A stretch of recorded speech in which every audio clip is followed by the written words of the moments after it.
आय वासुदेवाय हरे परमात्मने प्रणतय क्लेशनाशाय गोविंदाय नमो नमः। राधे राधे, जय श्री कृष्ण। आप सभी का स्वागत है आपके अपने चैनल पर। आज की वीडियो में हम जानेंगे कार्तिक मास का महत्व। न कार्तिक समो मासो न कृतेन शामयुगम न वेदम सदृशम शास्त्रम न तीर्थ गंगाय सम। अर्थात कार्तिक के समान कोई मास नहीं, सतयुग के समान कोई युग नहीं, वेद के समान कोई शास्त्र नहीं और गंगा के समान कोई तीर्थ नहीं। इस मास से देव तत्व प्रबल हो जाते हैं। इस महीने में भगवान विष्णु के साथ तुलसी की पूजा करना फलदायी माना गया है। मास महात्म्य कथा अध्याय 1। मैं सिमरू माता शारदा बैठे जीव्या आए, कार्तिक मास की कथा लिखे कमल हर्षाए। नैमिषारण्य तीर्थ में श्री सूत जी ने 88,000 सनकादिक ऋषियों से कहा, अब मैं आपको कार्तिक मास की कथा विस्तार पूर्वक सुनाता हूँ, जिसका श्रवण करने से मनुष्य के सभी पाप नष्ट हो जाते हैं और अंत समय में वैकुंठ धाम की प्राप्ति होती है। श्री सूत जी ने कहा, श्री कृष्ण जी से अनुमति लेकर देवर्षि नारद के चले जाने के पश्चात सत्यभामा प्रसन्न होकर भगवान श्री कृष्ण से बोली, हे प्रभु, मैं धन्य हुई, मेरा जन्म सफल हुआ। मुझे जैसी त्रिलोक्य सुंदरी के जन्मदाता भी धन्य है, जो आपकी 16,000 स्त्रियों के बीच में आपकी परम प्यारी पत्नी बनी।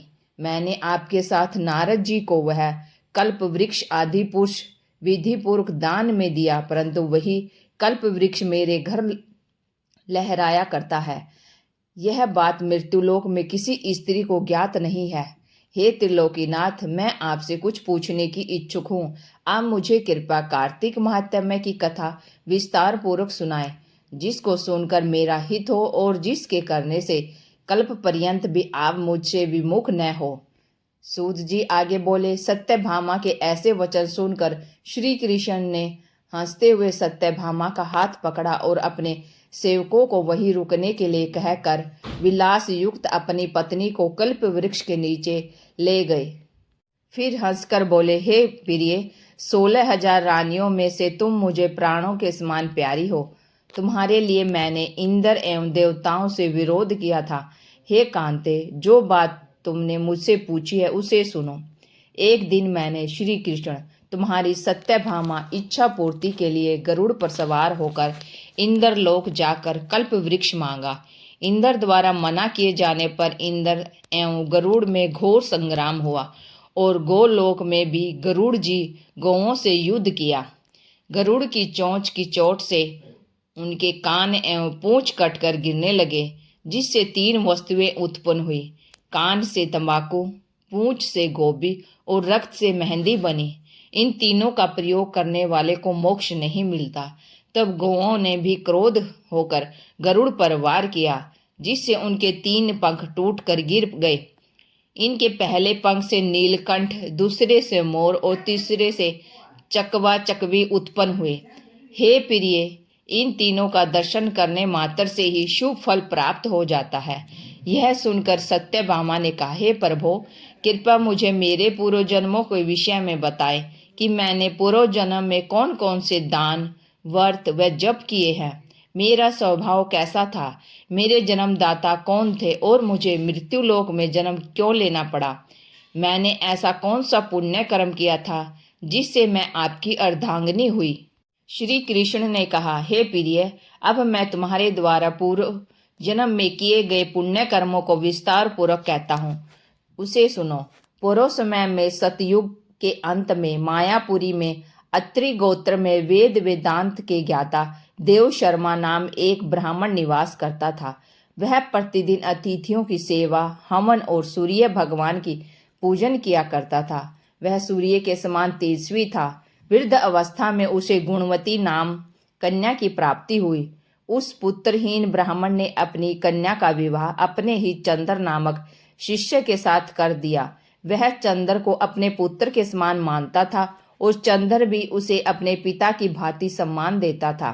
एक दिन वे दोनों कुश व स्मेधा लेने के लिए जंगल में गए। जब वे हिमालय की तलहटी में भ्रमण कर रहे थे, तब उन्हें एक राक्षस आता हुआ दिखाई दिया।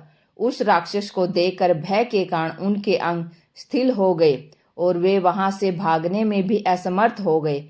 तब उस काल के समान राक्षस ने उन दोनों को मार डाला। चूंकि वे धर्मात्मा थे, इसलिए मेरे पार्षद उन्हें मेरे बैंकुट धाम में मेरे पास ले आए। उन दोनों द्वारा आजीवन सूर्य भगवान की पूजा किए जाने के कारण मैं दोनों पर अति प्रसन्न हुआ। गणेश जी, शिव जी, सूर्य व देवी, इन सब की पूजा करने वाले मनुष्य को स्वर्ग की प्राप्ति होती है।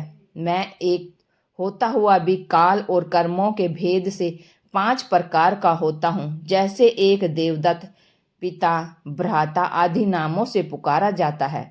जब वे दोनों विमान पर आरूढ़ होकर सूर्य के समान तेजस्वी, रूपवान, चंदन की माला धारण किए हुए मेरे भवन में आए तो वे दिव्य भागों को भोगने लगे।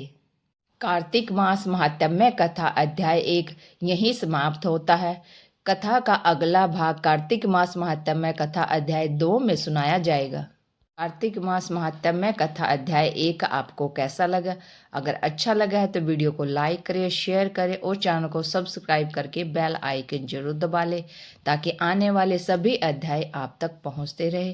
Thank you for watching my video. जय हिंद, जय भारत, जय श्री कृष्णा। राधे राधे, जय श्री कृष्ण।